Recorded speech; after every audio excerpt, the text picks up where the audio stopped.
Cette vidéo va vous expliquer comment saisir une prescription médicale ou ordonnance dans Topaz, comment remplir le suivi de grossesse et comment les dates de soins sont générées. L'accès à l'onglet Ordonnance, qui permettra la saisie des actes à facturer et si besoin de numériser la prescription, se fait en cliquant sur le bouton Recherche patient.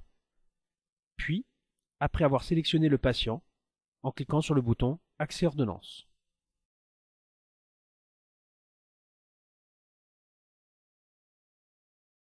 Si le patient a une ordonnance en cours, cet écran affichera la dite ordonnance. Sinon, il affichera la dernière ordonnance effectuée et facturée, appelée aussi ordonnance historisée. Voire, il n'affichera rien s'il n'y a aucune ordonnance pour ce patient. S'agissant d'une ordonnance en cours, il est possible depuis cet écran de procéder à la facturation FSE ou papier des actes restants.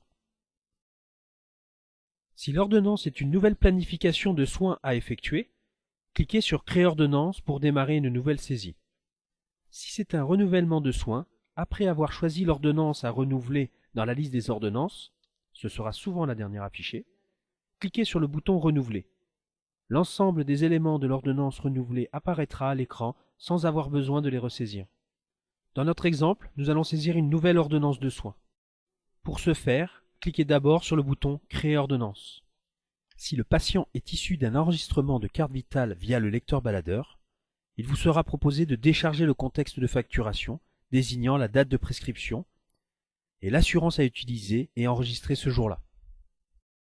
Nous allons commencer par la saisie du traitement 1.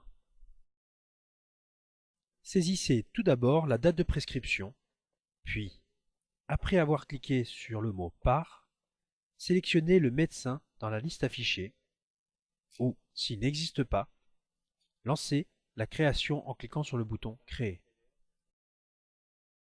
Notez que si vous êtes vous-même le prescripteur, vous êtes autorisé à ne pas remplir cette case.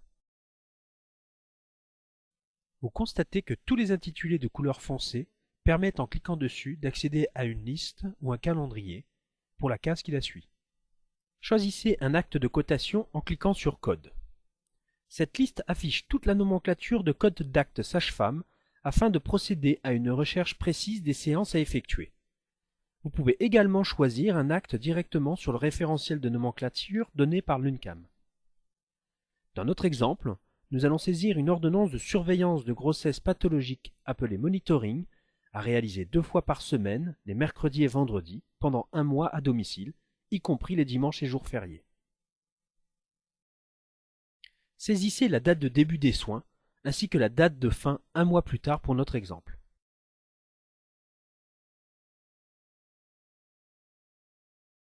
Par défaut, domicile IFD est coché, ce qui ajoutera l'indemnité de déplacement lors de la facturation. Par contre, si le soin a lieu au cabinet, cliquez sur Cabinet. Et si le déplacement ne doit pas être compté, cliquez sur Gratuit. Dimanche et jour férié sera coché par défaut, selon que les soins sont à effectuer ou non les dimanches et jours fériés. Saisissez la première heure de passage. Le bouton Ajouter permet de rajouter un autre passage à réaliser pour le même acte ou un autre acte. Mettre l'heure du deuxième passage. Pour chaque ligne de passage, vous pouvez modifier l'acte ou en ajouter un autre conformément à la prescription du médecin en cliquant sur la case Cotation. Saisissez ensuite la fréquence à laquelle les actes seront effectués. Si les soins ont lieu certains jours de la semaine, cliquez les jours correspondants. Dans notre exemple, s'agissant d'un passage tous les mercredis et vendredis, nous les cochons. Si un deuxième traitement est à rajouter, vous pouvez le saisir en cliquant sur le bouton plus à côté du traitement 1. Les soins saisis seront ajoutés à la fois pour chacune des dates de soins et donc à la facturation en appliquant automatiquement les règles de facturation demi et gratuit. Passons maintenant au paramétrage de facturation de cette ordonnance. La part caisse est déterminée par l'assurance que vous devez choisir. Parmi le choix des assurances, vous pouvez choisir celle adaptée à la prescription du patient.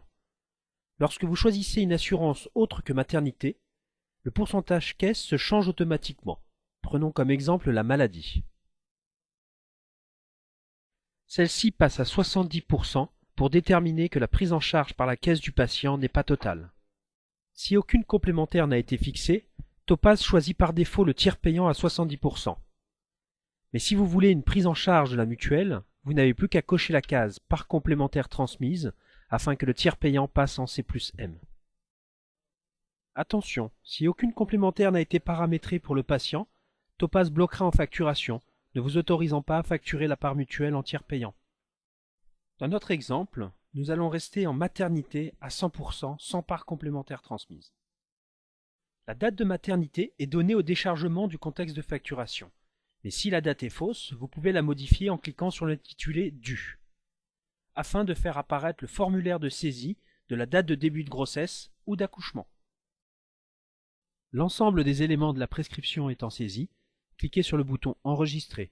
L'ensemble des dates de la prescription apparaît dans les calendriers en bas de l'écran. L'onglet « Dates » permet d'accéder à l'ensemble des soins de la prescription saisis.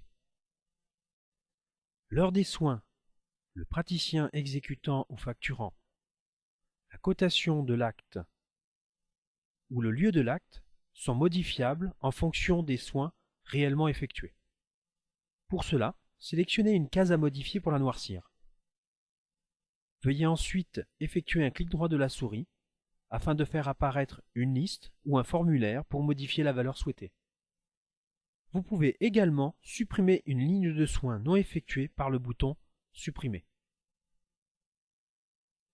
Toutefois, pour se répartir les actes entre praticiens ou saisir des modifications sur des soins effectués, il est plus efficace de passer par l'onglet « Planning » de l'onglet « Traitement ». Maintenant, revenons sur l'ordonnance. Nous allons aborder la numérisation de la prescription et l'élaboration du suivi de grossesse.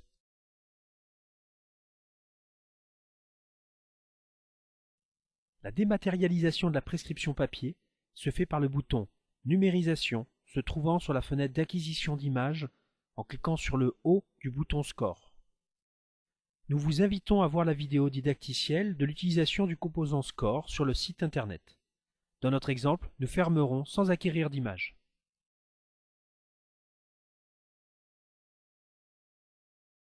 Le bouton « Suivi de grossesse » permet d'afficher un nouveau suivi ou de visualiser un suivi déjà enregistré. Ce suivi permet de cocher la période de gestation de la grossesse, ainsi que de rajouter toute observation.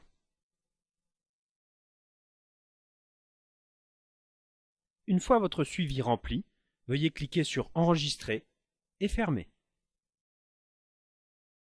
Le bouton « Prescription » permet d'appeler un ordonnancier afin de prescrire du matériel ou des médicaments autorisés dans le cadre de votre exercice selon le besoin du patient. Enfin, le bouton « Facturer FSE » ou « Facture papier » permet à ce niveau d'afficher l'aperçu de la facturation et de facturer les soins de cette ordonnance.